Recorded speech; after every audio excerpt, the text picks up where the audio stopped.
3 years later, my husband's revenge. After catching me cheating with my boss. 3 years ago, on a rainy afternoon, my life fell apart. That was the day my husband Daniel caught me in bed with someone else, Richard, my boss.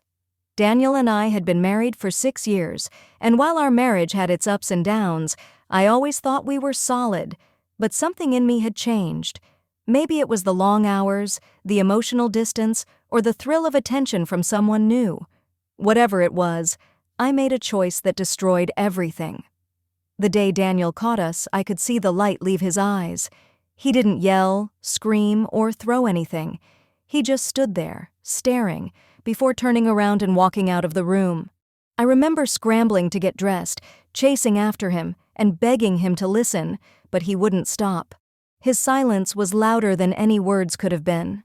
That evening, Daniel packed a bag and left our home. By the next morning, he had filed for divorce.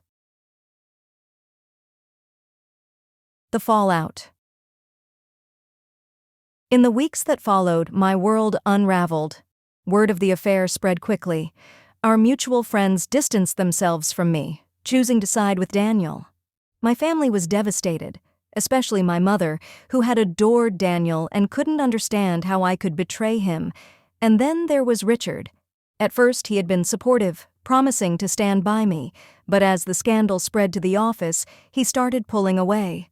"It's too much drama," he said one evening, brushing off my calls. By the end of the month, I had lost my job, my reputation, and the man I thought cared about me. The divorce was finalized within 6 months. Daniel took the house and I didn't fight him. I felt I didn't deserve it. I moved into a tiny apartment on the other side of town, working odd jobs to make ends meet. Life in pieces. For 3 years, I tried to rebuild my life. I attended therapy sessions trying to understand why I had sabotaged my marriage. I wrote countless letters to Daniel, apologizing for my actions, but he never responded. Every anniversary, every holiday, and every quiet evening reminded me of what I had lost. I would often sit by the window of my small apartment, staring at the rain and wondering if Daniel had moved on. Meanwhile, I heard bits and pieces about his life through mutual friends. He had received a major promotion at work, started his own business, and even bought a new house. I was happy for him, but also filled with regret. An unexpected encounter. It was a chilly autumn afternoon when I saw Daniel again. I was sitting in a cafe, mindlessly scrolling through my phone, when I heard a familiar voice. "Emma?" I looked up, and there he was. He looked different. His posture was confident, his clothes tailored, and there was an air of authority about him that hadn't been there before. "Daniel," I managed to say, my voice shaky. He smiled politely, though there was a glint in his eyes that made me uneasy. "It's been a while. How are you?" We exchanged small talk, and then, to my surprise, he suggested dinner. I hesitated, but eventually agreed. Maybe this was my chance to finally apologize in person. The dinner. That evening, Daniel picked me up in a sleek black car. As we drove to a high-end restaurant, I couldn't help but notice how much he had changed. He seemed so composed, so untouchable. Over dinner, we talked about our lives. He told me about his business ventures, his travels, and the new house he had bought. I listened, feeling a mix of admiration and regret. And then, as the evening wore on, he dropped the bombshell. "I've forgiven you, Emma," he said, his voice calm and measured. "But forgiveness doesn't mean forgetting." I froze. He leaned back in his chair, his eyes never leaving mine. "Do you remember the house we used to live in?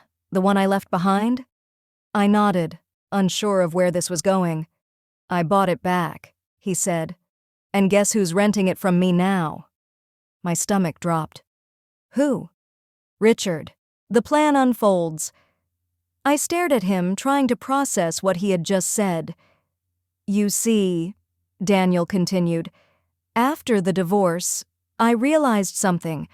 While I was busy mourning the life we built, Richard was living comfortably, thinking he'd gotten away with everything. That didn't sit well with me.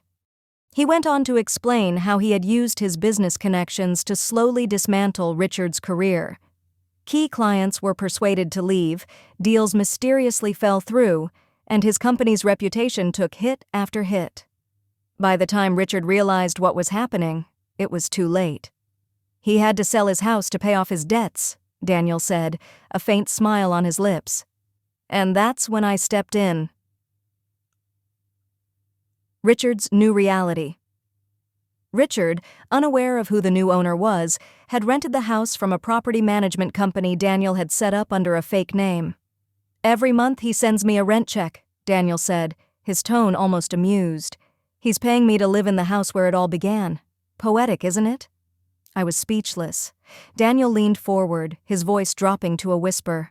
"I didn't do this out of hate, Emma. I've moved on. But I needed both of you to understand what betrayal feels like.